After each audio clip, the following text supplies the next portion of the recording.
Humanitate eta Hezkuntza Zientzien Fakultateak datorren ikasturtetik aurrera eskainiko duen psikomotrizitateko aipamen berriak hainbat helburu izango ditu. Alde batetik, haurraren garapen psikomotorea ezagutu eta hauen beharrei erantzutea. Horretarako, psikomotrizitatearen alderdi teoriko zein pedagogikoak landuko dira, eta haurraren mugimendu librean zein jolas librean haurrak adierazten duen hori ikusi, behatu eta interpretatzeko gakoak eskainiko dira.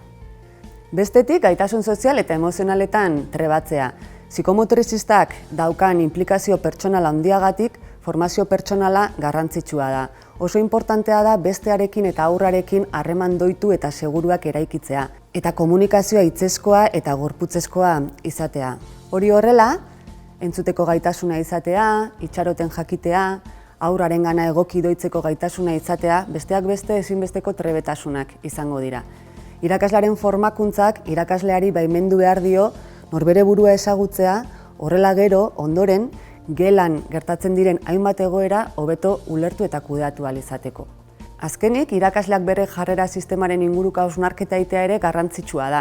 Norberak dituen pertzepzio eta sentimenduez jabe egitea, norbere estilo propioaz hausnartzea, gero guzti horrek haurrarekin eraikitzen ditugun harremanetan eta gelan lan egiteko dugun moduan eragingo duelako eta guzti horretaz hausnartzea ezinbestekoa iruditzen zaigu.